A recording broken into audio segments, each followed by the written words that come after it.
আমি জাস্ট এই ডকুমেন্টকে save as দিয়ে আমাদের প্রজেক্ট ফোল্ডারে দিলাম টেস্ট ফর এডিট, সংরক্ষণ করে রাখলাম, অ্যাডোব ইলাস্ট্রেটর CS3 কম্পাটেবল করে দিলাম। ওকে, যদি কেউ CS3-তে ওপেন করতে চায় সেই ক্ষেত্রে সে CS3-তে এটি ওপেন করতে পারবে। এবার আসুন এখানে শেপ বিল্ডার টুল, আমি খুবই মজা পাই এই টুলটি ব্যবহার করে, এবং শেপ বিল্ডার টুল অনেক অনেক চমৎকার একটি টুল। এটি কিভাবে কাজ করে আসুন দেখি তাহলে। এবং আপনি যখন অ্যাডোব ইলাস্ট্রেটর এক্সপার্ট হয়ে যাবেন তখন এই শেপ বিল্ডার টুল আপনাকে এত বেশি হেল্প করবে কল্পনার বাইরে। আপনি এখানে ওকে, আমরা নিউ একটি নতুন ডকুমেন্ট ওকে প্রেস করি এবং আমাদের স্ট্রোক কালার ডিসেবল করে আমরা এখান থেকে রেড কালারের একটি ইলিপস টুলের মাধ্যমে শেপ অঙ্কন করি। এবং অঙ্কন করার পর আমি কিবোর্ড থেকে আর প্রেস করে এখানে জাস্ট অ্যাঙ্কর পয়েন্টটি ক্লিক করে সিলেক্ট করলাম এবং এটিকে জাস্ট ড্র্যাগ করার সময় আমি অল্টার চেপে জাস্ট একটি কপি করলাম এবং ডি চেপে আমি কয়েকটি কপি করে নিলাম এবং সবগুলাই দেখতে পাচ্ছেন সেম একই রং। এইবার সবগুলো সিলেক্ট করা অবস্থায় আপনি জাস্ট এখান থেকে আপনার শেপ বিল্ডার টুল এবার সিলেক্ট করুন এবং খেয়াল করুন এখানে একটি থেকে আরেকটি এরিয়া যখন আপনি মুভ করবেন তখন আপনার শেপ বিল্ডার টুল এখানে আপনার একটি বিশেষ করে জাল জাল এরকম একটি টেক্সচার বা এরকম একটি প্যাটার্ন দেওয়া বক্স আপনি দেখতে পাচ্ছেন, বা যেখানে আপনি কার্সারটি রাখছেন এটি মিন হচ্ছে আপনার একটি বক্স। আপনি যদি এখন কোনো এরিয়াকে জয়েন করতে চান সেই ক্ষেত্রে আপনি এটি ব্যবহার করতে পারেন। কিভাবে? আপনি জাস্ট এটিকে ক্লিক করলেন, ক্লিক করার পর যদি আপনি জাস্ট এটিকে সিলেক্ট করেন তখন দেখবেন যে এই দুটি একটি শেপে পরিণত হবে এবং এটি থেকে এটি একটি শেপে পরিণত হবে এবং এটি থেকে এটি একটি শেপে পরিণত হবে। আপনি এভাবে আপনার শেপকে জাস্ট জয়েন করাতে পারেন। এরপর আপনি যদি ডাইরেক্ট সিলেকশন টুল দিয়ে এভাবে সিলেক্ট করেন তাহলে দেখতে পাচ্ছেন নির্দিষ্ট কোনো একটি অংশ আপনি সিলেক্ট করতে পারছেন উইদাউট এই এরিয়া, এবং এই এরিয়ার মধ্যেও আপনি দেখতে পাচ্ছেন যে নির্দিষ্ট কিছু অংশ আপনি সিলেক্ট করতে পারছেন।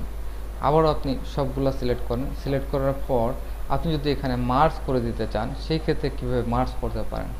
একটি থেকে আরেকটিতে যখন এভাবে আপনি টানবেন তখন আপনি দেখতে পাবেন যে এটি একটি মার্জে পরিণত হবে এবং খেয়াল করুন এখানে জাস্ট সবগুলা মিলে একটি ফ্লাওয়ারের মতো একটি শেপ তৈরি হলো। এবার যদি আপনি আপনার এই ডাইরেক্ট সিলেকশন টুল দিয়ে সিলেক্ট করেন তাহলে এটিকে সরিয়ে নিয়ে যান, তখন দেখতে পাবেন যে শুধুমাত্র এই অংশটি আমরা মার্জ করে নিয়েছি। খুব সহজ, আমরা পরীক্ষা করি দুটি বক্স এখানে আলাদা আলাদাভাবে জাস্ট অল্টার চেপে আপনি এটিকে কপি করে নিন। এখন যদি আপনি এটিকে মুভ করেন তাহলে একটি একটি শেপ আলাদা। দুটি শেপকে সিলেক্ট করেন, এখান থেকে আপনি আপনার শেপ বিল্ডার টুল এবং দুটিকে এভাবে সিলেক্ট করেন, তখন এই দুটি কিন্তু একটি শেপ হিসেবে তৈরি হবে। এটি হচ্ছে আমাদের মজা। এছাড়াও আপনি এখান থেকে একটি ইলিপস টুল দিয়ে একটি রাউন্ডেড রাউন্ডেড আপনি একটি শেপ তৈরি করেন এবং এখান থেকে জাস্ট একটু ছোট, তার থেকে একটু ছোট, তার থেকে একটু ছোট, এভাবে আপনি কিছু শেপ অঙ্কন করে সিলেক্ট করলেন। তারপর আপনি এখান থেকে জাস্ট আপনার শেপ বিল্ডার টুলের মাধ্যমে ড্র্যাগ করে এগুলোকে অ্যাড করে নিতে পারেন। যে কোনো সময় আপনি যে কোনো পয়েন্টকে অ্যাড করতে পারেন, তবে মনে রাখবেন যে অ্যাড হওয়ার পরে কিন্তু এটি আর মাইনাস করতে পারবেন না। যাই হোক, আপনি এটিকে অ্যাড করতে পারেন অথবা আপনি এটিকে মাইনাস করতে পারেন। মাইনাস করার ক্ষেত্রে কি পদক্ষেপ গ্রহণ করতে পারেন, যেমন আসুন এটি আমরা দেখি। এটি এক প্রকার ক্রপ করা বলে। যখন দুটি শেপ একটিকে আর একটি ক্রস করবে, ক্রস করার পর আপনি জাস্ট এই দুটিকে সিলেক্ট করবেন এবং সিলেক্ট করার পর আপনি জাস্ট অল্টার চেপে কোনো এরিয়া যদি আপনি ক্লিক করেন তাহলে দেখবেন যে সেই এরিয়া শেপ বিল্ডার টুল জাস্ট আপনার ক্রপ করবে এবং পরবর্তীতে আপনি ইচ্ছা করলে এই দুটিকে মার্জও করে দিতে পারেন।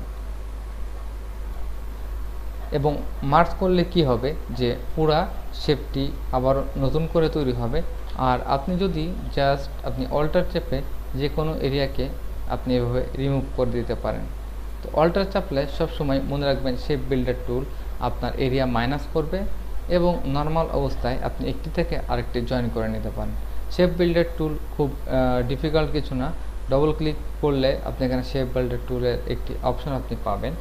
এখানে আপনি গ্যাস ডিটেকশন দেখতে পারেন এবং বিশেষ করে not necessary fill colour, highlight, stroke colour আপনি যে কোনো কিছু এখান থেকে সিলেক্ট করে নিতে পারেন। তো নর্মাল অবস্থায় বেটার।